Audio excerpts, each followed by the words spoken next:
Pourquoi un homme qui a connu la passion avec Lara Fabian, l'harmonie artistique avec Julie Zenati et la renaissance auprès d'une jeune femme de 27 ans, finit-il par avouer des années plus tard que son seul et unique amour, c'était celle qu'il a quittée? Pourquoi Patrick Fiori, discret, loyal, père de famille exemplaire, a-t-il tout abandonné en 2022 pour une nouvelle vie à Ajaccio avant de se laisser rattraper par un remords déchirant? Et que penser de cette déclaration bouleversante captée dans un documentaire télévisé où il murmure presque honteusement « Oui, une seule fois, Ariane ». Comment un homme peut-il bâtir un bonheur nouveau tout en chantant chaque soir avec dans la voix une douleur qu'il ne nomme jamais? Et si l'erreur de sa vie n'était pas d'être parti, mais de ne jamais avoir compris ce qu'il avait avant qu'il ne soit trop tard? Le 8 mars 2022, la presse People annonce sans fracas une nouvelle que peu attendaient. Patrick Fiori et Ariane Quatrefages, après plus de 10 ans de vie commune, se sont séparés. Aucun communiqué officiel, aucun mot sur les réseaux sociaux, rien sinon ce silence lourd et impénétrable que Patrick et Ariane ont toujours cultivé autour de leur intimité. Et pourtant, ce que la France découvre alors, c'est qu'un des couples les plus stables, les plus secrets du paysage artistique venait de voler en éclats. Personne ne l'avait vu venir. Aucun scandale, aucune rumeur, aucun éclat. Juste une disparition progressive d'Ariane, ex-Miss France finaliste devenue parolière de l'ombre, de toutes les sphères publiques où Patrick continuait d'apparaître. À l'époque, la curiosité médiatique se heurte à un mur. Mais les fans, eux, perçoivent un changement subtil. Une mélancolie persistante dans le regard de Patrick, une teinte d'usure dans sa voix lors des interviews. Et surtout, un vide dans ses remerciements où le nom d'Ariane n'apparaît plus. Revenons un instant en arrière. Ariane et Patrick, c'était une rencontre loin des projecteurs, à la fin des années 2000. Elle, discrète, sensible, cultivée, lui, chanteur populaire, à la carrière florissante, mais l'âme encore cabossée par des amours trop exposés. Ensemble, ils forment un duo complémentaire. Elle écrit dans l'ombre, il chante à la lumière. Et dans ce contraste, ils construisent une vie, 2 enfants, une maison dans le sud, une routine presque banale, mais apaisante. Pendant plus d'une décennie, leur relation échappe à la tempête médiatique.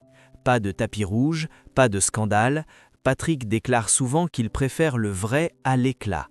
Ariane devient son refuge, une bulle, une femme qui ne cherche ni flash ni gloire. Mais c'est précisément cette paix, cette sérénité silencieuse qui deviendra leur talon d'Achille. Avec le temps, elle se confond dans l'esprit de Patrick avec une forme de lassitude. Et alors que beaucoup envient la stabilité de leur foyer, lui commence à ressentir un vide. Un vide qu'il ne sait pas nommer. Un manque qui ne s'exprime pas par des cris, mais par des absences. Un regard fuyant, des tournées prolongées, des silences de plus en plus longs. Et c'est dans ce flottement, ce flou entre gratitude et frustration, que tout va basculer. Printemps 2022. Alors que le sud de la France commence à s'éveiller aux premiers rayons de chaleur, Patrick Fiori choisit de quitter Marseille pour s'installer à Ajaccio, sa terre d'origine. Mais ce déménagement n'a rien d'anodin. Derrière le changement de décor se cache une transformation bien plus profonde, l'abandon d'un mode de vie, d'une famille, d'un passé, en nom d'une rencontre. Charline, 27 ans, professeure dans un collège à Toulouse. À 1000 lieues du showbiz, des paillettes, des tapis rouilles, leur premier contact se fait dans l'ombre d'une loge après un concert. Elle n'était pas là en tant que fan, mais accompagnant une amie. C'est ce détail si simple qui, selon les confidences de proches, a immédiatement capté l'attention de Patrick. Elle ne le regardait pas comme une star, elle l'écoutait comme un homme. Et pour un artiste ayant passé sa vie à incarner des rôles, cette absence d'idolâtrie, cet regard nu, devient un souffle d'air frais. Charline n'est ni Lara, ni Julie, ni Ariane. Elle n'a pas d'ambition artistique. Elle ne veut pas collaborer, écrire ou apparaître. Elle veut comprendre, écouter et vivre, sans projet, sans pression. Très vite, ce lien naissant s'intensifie. Il ne s'agit pas d'un fleet passager ou d'une échappatoire émotionnelle. Patrick commence à remettre en question l'entièreté de sa vie actuelle. Ses repères vacillent. Lui, si structuré, si fidèle à une discipline presque militaire, commence à déroger à ses habitudes. Il repousse des engagements, prolonge ses séjours à Toulouse, puis sans avertir les médias, il déménage à Ajaccio. Ses proches témoignent d'un homme transformé, plus libre mais aussi plus instable. Certains s'inquiètent, d'autres comprennent. Et Ariane, dans ce tumulte, choisit le silence. Elle ne donne aucune interview, ne cherche ni justification ni vengeance publique. Elle se retire dignement, gardant pour elle la douleur d'une rupture vécue dans l'ombre. Pendant ce temps, Patrick et Charline commencent une nouvelle vie. En 2023, un petit garçon naît, Ange. Le nom n'est pas choisi au hasard. Il évoque la pureté, la rédemption, peut-être même une tentative de renaissance. Une nouvelle page écrite à la hâte sur les antres encore chaudes d'une histoire inachevée. Mais cette nouvelle vie, aussi sincère soit-elle, n'efface rien. Dans certaines de ses interviews, Patrick parle de recommencer à zéro, de vivre pleinement l'instant présent, mais ces mots semblent toujours accompagnés d'une ombre, une réserve, comme si au fond, quelque chose était resté en suspens. Avant que les tempêtes intimes ne viennent ébranler ses fondations, Patrick Fiori était, pour beaucoup, l'image même de la réussite tranquille. Un artiste à la voix puissante, au charisme mesuré, qui gravit les échelons du succès sans bruit ni scandale. Tout commence véritablement en 1998, lorsqu'il incarne Phébus dans Notre-Dame de Paris. Cette comédie musicale, devenue culte, propulse Patrick sous les projecteurs d'une France fascinée par les grandes fresques lyriques. C'est là qu'il croise le regard de Julie Zenati. À l'époque, Julie n'a que 17 ans. Elle incarne Fleur de Lys. Lui en a 29. Entre eux, une alchimie naît, d'abord sur scène, puis dans la vie. Leur histoire, bien qu'empreinte d'affection, se déroule sous l'œil attentif des médias. Les deux jeunes artistes forment un couple fusionnel, chantent ensemble, vivent ensemble, grandissent ensemble. Mais cette intensité deviendra leur fragilité. Nous étions trop connectés, trop collés, avouera Julie des années plus tard.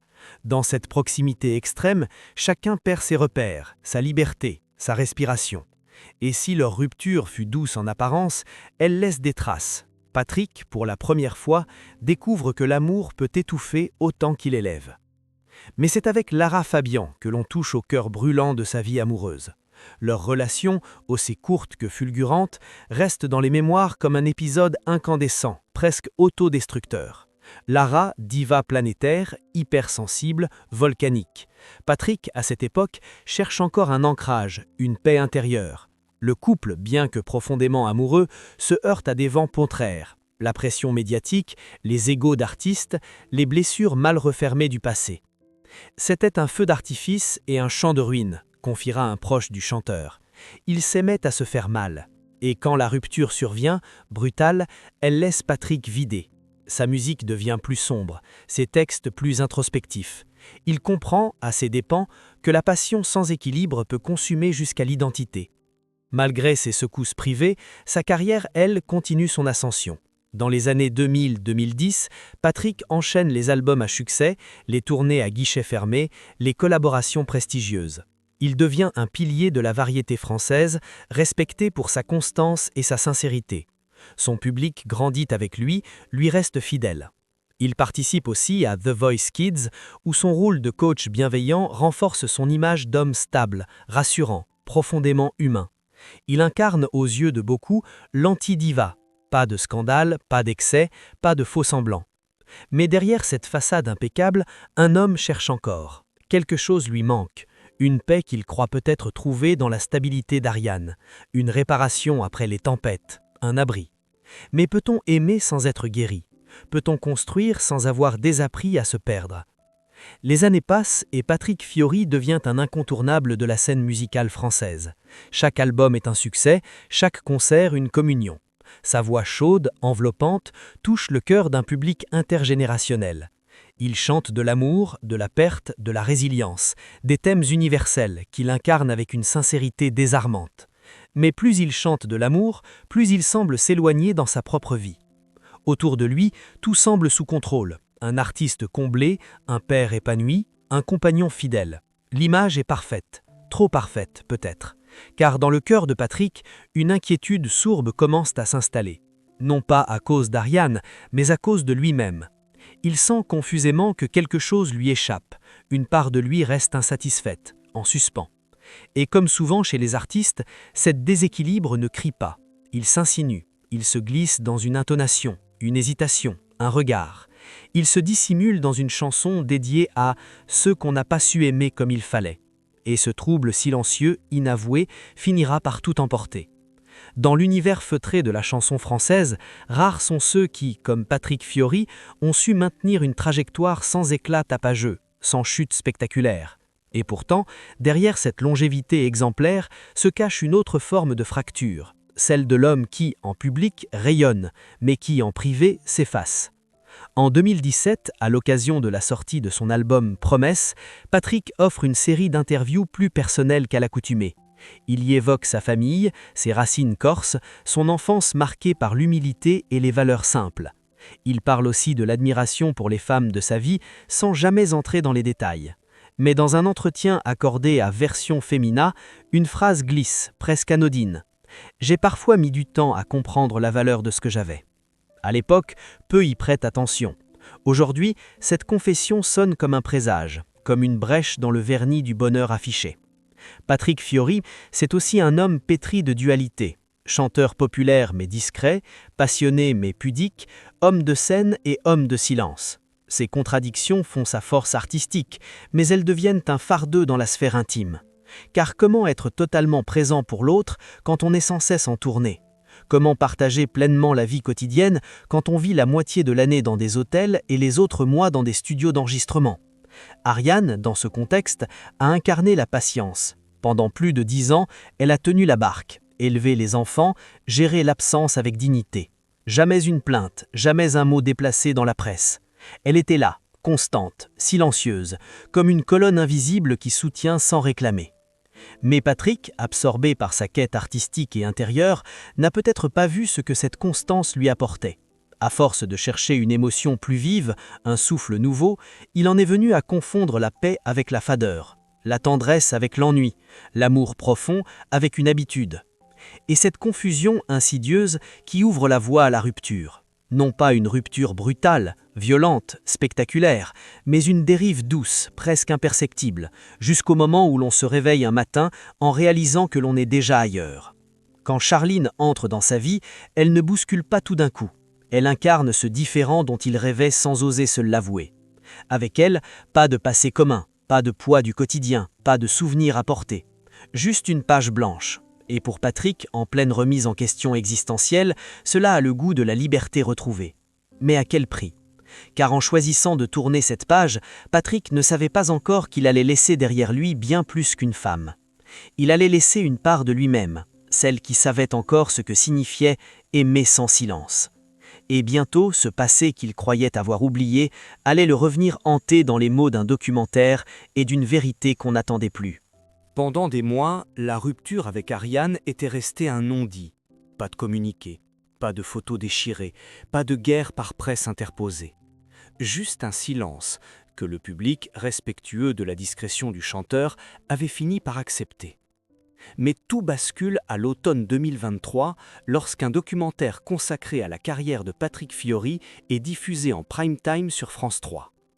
Ce devait être un hommage, une rétrospective émotive retraçant ses débuts, ses succès, ses combats. Mais dans les dernières minutes, alors que le ton devient plus intime, une question fuse, posée à voix basse par le réalisateur. « Patrick, avez-vous connu l'amour véritable ?» Un silence, un soupir, et cette réponse, presque chuchotée, mais qui glace le plateau. « Oui, une seule fois. Ariane. » Les mots sont simples, mais leur onde de choc est immense. En quelques secondes, la France entière découvre que derrière le départ discret se cachait une blessure que Patrick lui-même n'avait pas encore osé nommer. Il ne dit pas qu'il regrette, il ne dit pas qu'il aurait fait autrement, mais il affirme avec une clarté désarmante que ce qu'il a perdu, c'était l'unique. Dans les jours qui suivent, les réseaux sociaux s'enflamment, les fans touchés réagissent massivement. Comment peut-on quitter l'amour de sa vie ? Il faut être courageux pour admettre une telle vérité. C'est tragique et magnifique à la fois. Des voix discordantes s'élèvent aussi. Certains y voient une trahison envers Charline, la mère de son fils Ange. D'autres s'interrogent. Cette confession est-elle une forme de rédemption ou un dernier adieu voilé? Et surtout, pourquoi maintenant? Des proches, restés anonymes, confient que Patrick avait longtemps hésité à livrer cette vérité, que ce tournage a été éprouvant, que cette phrase, il l'a répétée plusieurs fois hors caméra, sans jamais oser la laisser enregistrer, jusqu'à ce jour. Certains y voient un acte d'amour ultime, d'autres une maladresse. Mais personne ne reste indifférent. Car en un instant, le récit change. Patrick n'est plus seulement l'homme qui est parti, il est devenu l'homme qui sait qu'il a perdu l'essentiel et qui ose le dire. Cette déclaration ne change rien à sa vie actuelle. Il est toujours avec Charline, il élève son fils, il remplit les salles. Et pourtant, tout a changé. Parce que le public, désormais, connaît ce qu'il cachait si bien. Une vérité douloureuse, lucide, irréversible. Dans les jours qui suivent la diffusion du documentaire, aucun communiqué n'est publié, ni de Patrick, ni de Charline, ni bien entendu d'Ariane. Mais le malaise est palpable. Lors d'un concert à Lyon, une fan lui tend une lettre en criant « Pour Ariane ». Patrick sourit, visiblement ému, mais ne répond pas. Il enchaîne immédiatement sur une chanson avec des paroles troublantes. Une place vide à ma table, une voix qui me manque dans la nuit. Les journalistes s'interrogent. Les émissions de débat télévisés tournent en boucle sur le sujet. Un homme peut-il aimer une femme et en regretter une autre à jamais? Les plateaux s'enflamment. On convoque des psychologues, des chroniqueurs, des chanteuses passées par des histoires similaires. Et tandis que les débats s'emballent, Patrick, lui, se tait. Mais autour de lui, les silences se fissurent. Des sources proches de la production du documentaire révèlent que la phrase « Oui, une seule fois, Ariane » a été prononcée hors script. Elle ne figurait dans aucune question préétablie. C'est Patrick qui, lors d'un échange improvisé, a senti le besoin de le dire. Et il aurait insisté pour que ce moment reste à l'image. Ce n'était pas un lapsus, c'était une décision. Un choix de mettre des mots là où pendant des années, il n'y avait eu que des gestes retenus. Charline, elle, ne s'est pas exprimée publiquement, mais certains médias comme Closer ou Voici citent des proches de l'entourage qui décrivent une tension crescente au sein du couple. Elle ne s'attendait pas à ça, dit un d'eux. Elle savait qu'Ariane avait compté, mais pas à ce point. Une autre source évoque une blessure intime. Quand on partage la vie d'un homme, qu'on élève son enfant et qu'il déclare à la France entière que son seul amour était une autre, comment ne pas vaciller? Le scandale ici ne tient pas à un adultère, à une trahison physique. Il est plus subtil, plus cruel peut-être. C'est celui d'un amour encore vivant dans l'ombre, d'une mémoire qui refuse de mourir. Et cette mémoire, désormais publique, prend toute la place. Chaque article, chaque émission, chaque tweet ravive la douleur. Pour Ariane, ce retour brutal sous les projecteurs est une ironie tragique. Elle, qui avait choisi le silence, la dignité, la discrétion, devient soudain le cœur d'un drame national. Des pétitions circulent en ligne pour rendre hommage à sa force. Des lettres ouvertes fleurissent dans les médias. On la présente comme la grande oubliée, la femme trop douce qu'on n'a pas su aimer. Mais ce que peu savent, c'est qu'elle aurait, selon Télé Loisirs, refusé toute demande d'interview. Une amie proche aurait déclaré « Ariane n'a pas besoin de se justifier, elle n'a rien à prouver, elle sait qui elle est ». Une phrase simple, mais terriblement puissante. Et Patrick, dans tout cela, que ressent-il?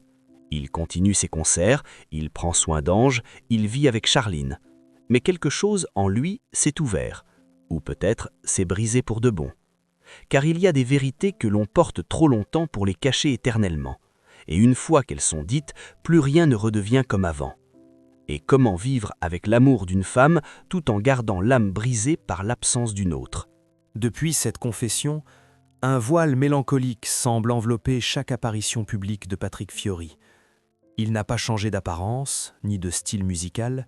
Il continue à monter sur scène, à remercier chaleureusement son public, à chanter avec la même intensité. Et pourtant, dans ses silences, dans ses regards prolongés vers le lointain, quelque chose a irrémédiablement changé. Les chansons les plus anciennes de son répertoire, celles écrites à l'époque d'Ariane, prennent une dimension nouvelle. Les paroles, autrefois perçues comme des ballades romantiques génériques, sont aujourd'hui entendues comme des fragments d'une histoire réelle, d'un amour que Patrick n'a su préserver. Des titres comme Où je vis, Toutes les peines ou Lettre à France, qu'il reprend parfois avec une gravité inhabituelle, deviennent les messagers d'un regret profond, presque palpable. Les fans, eux, ne sont pas dupes, ils perçoivent la cassure. Beaucoup écrivent sur les réseaux, on dirait qu'il chante avec le cœur en morceaux. Sa voix a gagné en profondeur, mais c'est comme s'il portait un poids qu'il ne voulait pas déposer. Dans l'intimité, selon des rumeurs relayées par France Dimanche, Patrick serait devenu plus introspectif, moins expansif. Des amis proches parlent d'un homme habité par la mémoire, incapable de se détacher totalement du passé. Il ne parle pas souvent d'Ariane, mais tout dans sa manière d'être évoque une forme de deuil vivant. Et Charline, dans cette équation délicate, semble endosser un rôle complexe. Elle est la compagne présente, celle qui partage les jours, élève leur fils, soutient ses projets, mais elle est aussi celle dont l'amour cohabite avec une absence omniprésente, un fantôme, doux, silencieux, mais omniprésent, Ariane. Cette situation installe un équilibre fragile. Patrick, père dévoué, compagnon loyal, artiste habité, tente de concilier plusieurs vérités à la fois. Il avance, mais sans oublier. Il sourit, mais les yeux trahissent. Il compose, mais ce sont les souvenirs qui dictent les notes. Ce n'est pas une chute spectaculaire, c'est une lente érosion, une fissure qui ne s'élargit pas, mais qui ne se referme jamais. Les mois passent, mais l'écho de cette confession ne s'estompe pas. Chaque interview accordée à la presse devient un exercice d'équilibriste pour Patrick Fiori. Les journalistes contournent habilement la question, mais l'ombre d'Ariane plane toujours, silencieuse et tenace. Il répond avec politesse, détourne parfois, ou offre un sourire fatigué qui en dit plus que 1000 mots. Lors d'une émission radio, lorsqu'on l'interroge sur la chanson qu'il n'a jamais osé écrire, il lâche cette phrase, presque involontairement. « Elle est en moi, mais je ne suis pas encore prêt à la laisser sortir. » Le journaliste ne relève pas, mais ceux qui savent comprennent. Ce n'est pas seulement l'histoire d'un amour perdu, c'est l'histoire d'un homme qui, en croyant chercher autre chose, s'est égaré loin de ce qu'il avait de plus précieux. Et maintenant qu'il l'a compris, il n'y a plus rien à réparer. Parce qu'Ariane ne revient pas, parce qu'elle n'attend pas. Dans un monde où tout se partage, tout s'affiche, Patrick Fiori est l'un des rares artistes à porter sa douleur en privé, mais à la traduire en public à travers sa musique. C'est peut-être sa forme d'expiation ou de deuil. À travers ses chansons récentes, il ne célèbre plus l'amour, il le questionne, il ne promet plus, il s'interroge. Et quand il monte sur scène, entouré de projecteurs, il donne tout, plus qu'avant, comme s'il cherchait dans l'instant une forme de réparation, un exutoire que la vie quotidienne ne lui permet pas. Il y a dans son regard cette oscillation constante entre le présent et un passé non résolu. Il tient la main de Charline, il embrasse son fils Ange, il construit un avenir, mais il chante pour une absence. Et cette contradiction le façonne, l'écorche, le rend plus vrai que jamais. Il n'est ni coupable, ni victime, juste un homme qui, comme tant d'autres, a confondu mouvement avec liberté, nouveauté avec amour, et maintenant, chaque soir, transforme ce désordre intérieur en mélodie. Peut-on bâtir un futur solide quand le cœur reste tourné vers ce qu'on a laissé derrière? Et dans chaque note qu'il chante, cherche-t-il à avancer ou à retrouver ce qu'il a perdu? Car au fond, il ne s'agit plus d'un triangle amoureux, mais du combat d'un homme contre lui-même. Il existe des histoires d'amour qui finissent dans le bruit, le drame, les éclats. Et puis, il y a celles qui se terminent dans le silence. Des séparations sans cris, sans scène, sans déclaration enflammée. Des ruptures qui laissent un vide poli, mais insondable. Celle de Patrick Fiori et Ariane en fait partie. Ce n'est ni une trahison classique, ni un scandale fait de mensonges ou d'infidélités spectaculaires. C'est un écart, une dérive du cœur. Un homme qui ne savait pas encore que la paix qu'il vivait était le visage de l'amour véritable. Et c'est, plus tard, quand tout est déjà reconstruit ailleurs, que la vérité frappe, tard, trop tard. Ce qui rend cette histoire bouleversante, c'est qu'elle n'a pas de méchant. Ariane n'est ni victime soumise, ni héroïne vengée. Elle est, simplement, celle qu'on n'a pas su aimer à la bonne hauteur, au bon moment. Et Charline n'est pas une voleuse de bonheur, elle est, elle aussi, sincère, investie, présente. Mais parfois, même l'amour sincère ne suffit pas à effacer l'empreinte de ce qui fut. Et dans les yeux de Patrick, malgré la vie nouvelle, malgré le fils, malgré la lumière, il y a une ombre, celle d'un souvenir devenu vérité, celle d'une femme qu'il a perdue en croyant simplement changer de route. Peut-être que pour lui, la scène est devenue l'endroit le plus honnête du monde, là où il peut, sans le dire, offrir chaque soir un peu de cette douleur transformée en art.